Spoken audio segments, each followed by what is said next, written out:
Welcome back to gossips garage. వడ్డీ కాసుల వాడి కాసుల లెక్కింపులో కక్కుర్తి, కోట్లకు కోట్లు స్వాహా చేశారన్న అలిగేషన్స్. ఇదంతా 2-3 ఏళ్ల కిందటి ముచ్చట.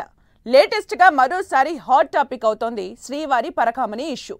శ్రీవారి హుండీ లెక్కింపులో చేతివాటం చూయించారన్న ఆరోపణ చిన్నగా మొదలై చాలా పెద్ద ఇష్యూగా మారుతోంది. ఇప్పుడు హైకోర్టు కూడా సీరియస్ అవ్వడం, సిఐడి దర్యాప్తు స్పీడప్ కావడంతో పెద్ద కుదుపునకు దారితీస్తుందన్న టాక్ బయలుదేరింది. పరకామణి ఎపిసోడ్ ఎటు టర్న్ తీసుకోబోతోంది? కూటమి సర్కార్ పాత ఫైల్స్ ను దుమ్ము దుల్పనుందా? అప్పటి వివరాలు బయటకు వస్తే ఇరికిపోయేదెవరు? శ్రీవారి పరకామణి పాపం ఎవరి మెడకు చుట్టుకోనుంది? వడ్డీ కాసుల వాడి హుండీ లెక్కింపులో కాసులు కొట్టేసిందెవరు?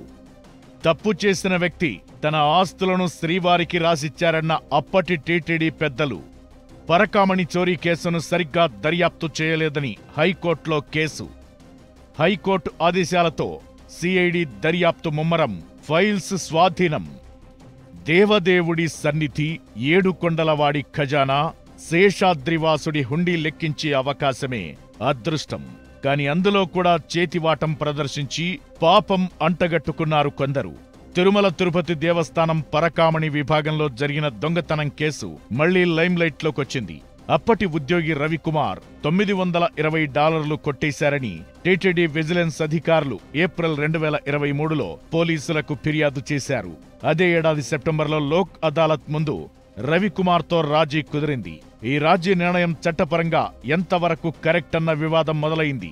ఈ చోరీపై పూర్తిస్థాయి దర్యాప్తు జరగలేదని ఓ జర్నలిస్ట్ హైకోర్టులో పిటిషన్ వేయడంతో మళ్లీ చర్చ స్టార్ట్ అయింది. పరకామణి చోరీ కేసుకు సంబంధించి ఖజానా రికార్డులు, రాజీ ఒప్పంద పత్రాలు సీజ్ చేయాలని హైకోర్టు సూచించింది.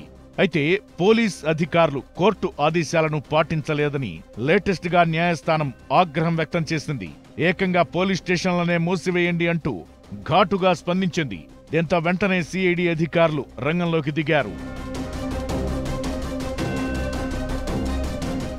పరకామణి కేసుకు సంబంధించి టీటీడీ పాలక మండలి తీర్మానాలు, లోక్ అదాలత్లో రాజీ చేసిన ఫైల్స్ అన్నీ పరిశీలించారు సిఐడి అధికారులు. ఆ డాక్యుమెంట్స్ అన్నీ సీజ్ చేశారు. సీసీ ఫుటేజీని కూడా పరిశీలిస్తున్నామని అధికారులు చెబుతున్నారు. పరకామణి చోరీ కేసు నమోదైన తిరుమల 1 టౌన్ పిఎస్లో రికార్డులు పరిశీలించారు. లోక్ అదాలత్లో రాజీ తరువాత పరకామణి లెక్కింపులో చోరీ చేసిన రవికుమార్ టీటీడీకి 14 కోట్ల విలువైన ఆస్తులను విరాళంగా ఇచ్చినట్టు గుర్తించారు.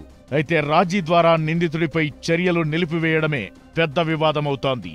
ఈ విషయంపై ఇప్పటికే TTD board member Bhanuprakash Reddy ఈ మధ్య ప్రెస్ మీట్ పెట్టి మరీ అప్పటి టీటీడీ పెద్దలపై అలిగేషన్స్ చేశారు.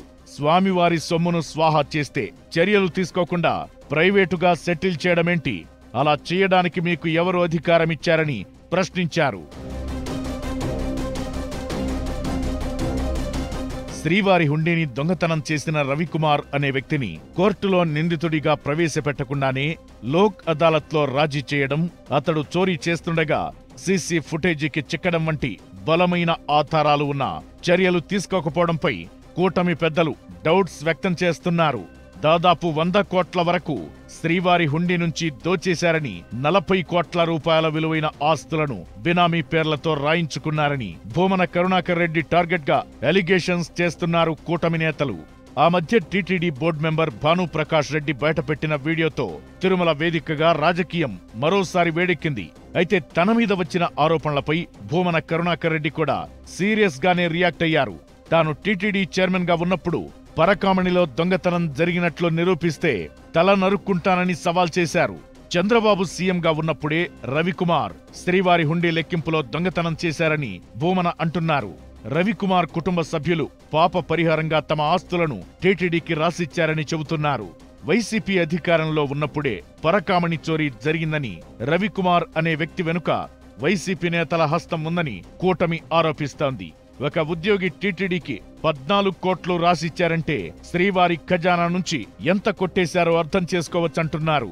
పైగా రవికుమార్ నుంచి అప్పుడు టీటీడీలో కీలకంగా ఉన్న నేతలు ఆస్తులు రాయించుకున్నారని కూడా ఆరోపిస్తున్నారు.